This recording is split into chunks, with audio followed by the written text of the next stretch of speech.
México no va a cambiar. Y no lo digo por pesimista. Lo digo porque este país lleva generaciones esperando ese famoso cambio verdadero. Y hasta ahorita seguimos esperándolo. Pero tampoco me voy a ir por la salida fácil de echarle toda la culpa a los malos gobernantes. Sería muy cómodo, pero también muy simplista. Porque aunque muchos crean que el problema es quien está sentado o sentada en Palacio Nacional, yo cada vez estoy más convencido de que el verdadero problema está en otro lado. En la persona que está sentada frente al espejo. Sí, esa que todos vemos todas las mañanas. Así que antes de empezar a repartir culpas para todos lados, creo que primero hay que hablar de eso.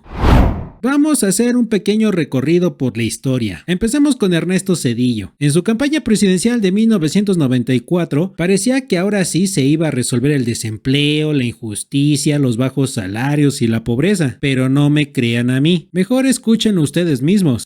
No quiero jerarquizarlos, porque como explicaré, para mí todos son importantes.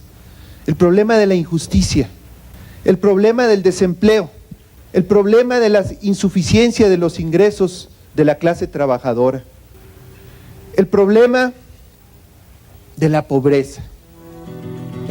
¿Y entonces se solucionó? Pues no. En su primer año de gobierno el desempleo pasó del 2.1% al 7.6%. Sí, después corrigió su cagada y 4 años más tarde logró regresarlo otra vez al 2.1%. Pero mientras tanto ya se había llevado entre las patas a un chingo de gente. Y eso fue apenas el principio, porque el poder adquisitivo también se fue al carajo. La inflación llegó a un 52%, mientras que el poder de compra cayó cerca de un 20%. La pobreza extrema pasó del 21.2 al 37.4%. Pero bueno, al menos podíamos salir tranquilos a la calle, ¿no? Pues tampoco. La incidencia delictiva aumentó cerca de un 40%, y tan solo en la Ciudad de México, que en aquel entonces se llamaba Distrito Federal, se cometían más de 700 delitos diarios, de los cuales apenas se denunciaban alrededor de 360. Además, durante su sexenio hubo más de 80,000 homicidios, bueno, de los que sí quedaron registrados. Después llegó Vicente Fox, y los que nos tocó vivir esa época, seguramente se acordarán que ese güey parecía más interesado en no meterse en varios asuntos políticos que en gobernar directamente. Entre Marta Sagún, el gabinete Montessori, Santiago Krill y Francisco Gil Díaz, daba la impresión de que el país se gobernaba solo. ¿Y el salario? Pues pasó de 35.12 pesos diarios a 47 pesos con 5 centavos. O sea, el equivalente a que hoy te digan: felicidades, ya puedes comprarte 2 bolillos más. No.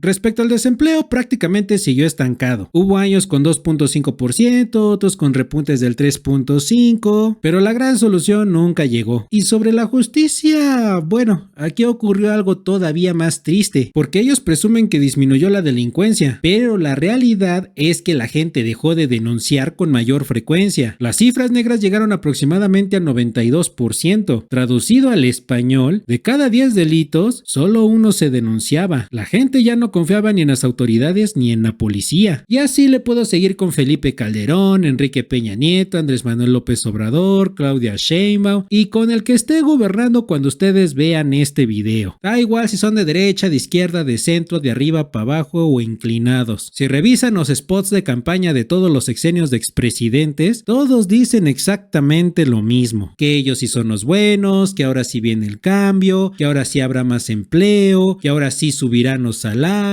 que ahora sí van a combatir la delincuencia. Puras pendejadas.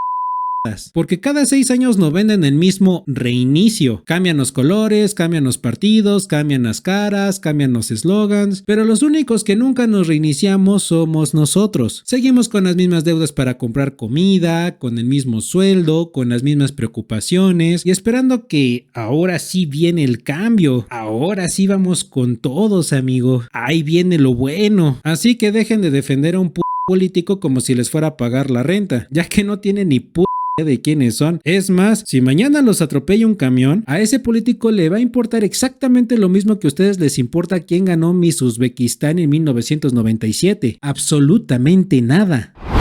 Ahora da igual que gane el partido azul, el vino, el verde, el morado o el del color que se les ocurra, porque mañana no te van a depositar un sueldo más alto por haber ganado. México no va a cambiar únicamente porque cambie el gobierno, y eso es porque nos guste o no, los gobiernos también son un reflejo de la sociedad que gobiernan. Por ejemplo, hace unas semanas vi un video donde un muchacho hacía una broma con un billete falso. Fingía que se le caía y esperaba a ver qué hacía la gente. ¿Y qué creen que pasaba? Muchas personas le reclamaban el billete con toda la seguridad del mundo, jurando que era suyo. Hasta se enojaban algunos. Todo por quedarse con algo que ni siquiera les pertenecía. Al final los descubrían y se quedaban con esa típica cara de ¿ya valió? Lástima que casi nunca enseñan el desenlace completo, porque ahí es donde uno se da cuenta de qué tan deshonesta puede llegar a ser la gente.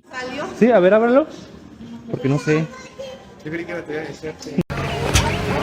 ¡Quedé como un tonto anoche! No, era mío, mira. Quédatelo como un recuerdo de que hay que ser más honestos. Por otro lado, todavía se escucha la clásica frase: en México cualquier pendejo puede gobernar. Y suponiendo que esa frase es cierta, imagínate que cualquiera de esas personas que acabamos de ver en pantalla llegara mañana a un puesto de poder. Si por un simple billete falso estuvieron dispuestos a mentir con toda la tranquilidad del mundo, imagínate cuando lo que tengan enfrente sea dinero de verdad. Lo curioso es que todos sabemos que robar o defraudar está mal, pero cuando tienen oportunidad, muchos lo hacen. Y si los descubren, nomás ponen su cara de pedo. Sí, como broma da risa ver las caras que ponen, pero también da un que pensar, porque si esperamos que nuestros gobernantes sean moralmente mejores que la sociedad que los elige, entonces estamos condenados a vivir frustrados para siempre.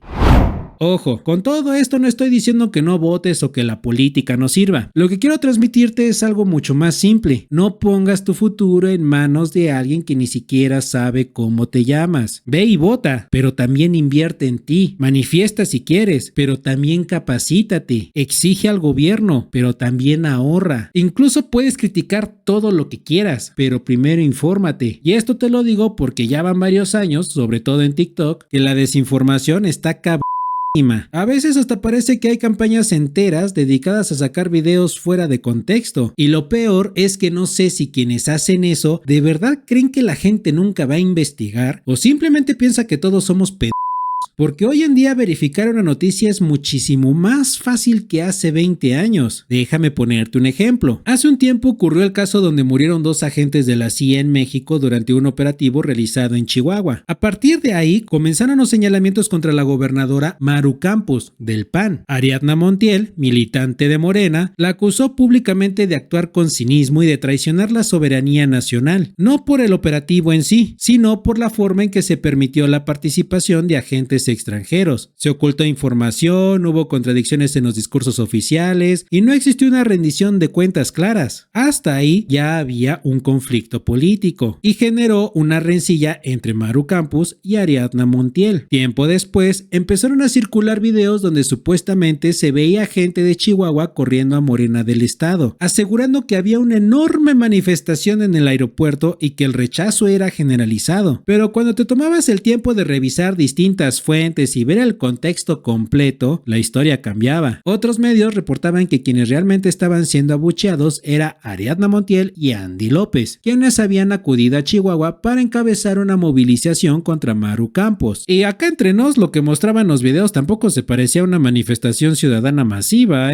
Lo que se alcanza a ver es un grupo de personas concentradas alrededor de una camioneta específica dentro de un espacio controlado como un aeropuerto. No sé ustedes, pero eso a mi punto de vista parecía mucho más un boicot político focalizado que una protesta espontánea de toda la ciudadanía de Chihuahua, porque cualquiera que haya asistido alguna vez a una manifestación sabe que no funcionan así. Y aquí viene lo interesante: mientras algunos medios manejaban la narrativa de que Chihuahua rechazaba a Morena, los diputados locales, los alcaldes y regidores de ese mismo partido seguían realizando sus actividades con relativa normalidad. Entonces uno se pregunta, si el rechazo era realmente contra todo Morena? ¿Por qué parecía concentrarse únicamente en los políticos que se habían confrontado directamente con Maru Campos? Por eso digo que esa noticia, como mínimo, estaba sacada de contexto. Y como ese caso, hay muchísimos más. Estoy seguro de que varios de los que están viendo este video podrían mencionar otros ejemplos muy parecidos, como este video publicado el 6 de agosto de 2026, donde según abuchear en Coyoacán a la presidenta Claudia Sheinbaum, pero cuando te pones a buscar el video original, fue hace 8 años agredidas por hombres relacionados con el PRD. Curiosamente, varios medios de comunicación compartieron la misma noticia en distintos lugares, haciéndolo pasar como una noticia reciente, pero la realidad es que es una noticia sacada de contexto de un video viejo. En aquel entonces ni siquiera era jefa de gobierno de la Ciudad de México y mucho menos presidente de la República. Pero hay algo que todavía me llama más la atención. Métanse a los comentarios de cualquiera de esos videos. Siempre aparece alguien diciendo, oye, esa información está incompleta, oye, este video está sacado de contexto, oye, aquí está la fuente verdadera. ¿Y qué es lo que pasa? Mucha gente, en lugar de debatir con argumentos, empieza a insultar. Que si eres un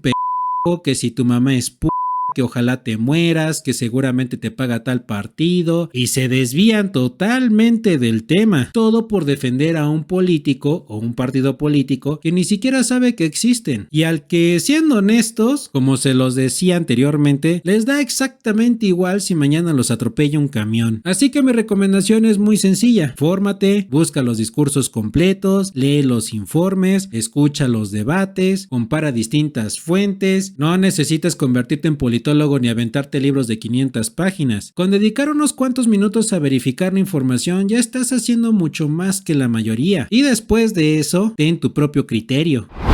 Ahora, si todo este tema de la política simplemente te da hueva, también es válido. No todos tienen por qué vivir pendientes de ella, pero si llega el día de una elección y de plano ningún partido ni ningún candidato te convence, entonces ve y anula tu voto. Tacha toda la boleta, porque de esa manera dejas claro que participaste, pero que ninguna opción te representa. Es una forma de decir, ninguno me convenció. Y mientras ellos siguen peleándose por el poder, tú sigue preparándote, sigue aprendiendo, sigue construyendo tu vida, porque esos cabrones no lo van a hacer por ti. Muchos entraron a la política con verdadera vocación de servir, pero también hay un chingo que únicamente queda en el dinero, el poder y o los privilegios. Ahí los ves en la Cámara de Diputados y en el Senado, a quienes solo van a calentar la silla, a dormirse o a cobrar un sueldo aunque ni siquiera se presenten a trabajar. Imagínate hacer eso en cualquier empresa, no duras ni una semana. Por eso no me tomo tan en serio la política mexicana. A veces parece más un chiste, solo que uno bastante mal contado.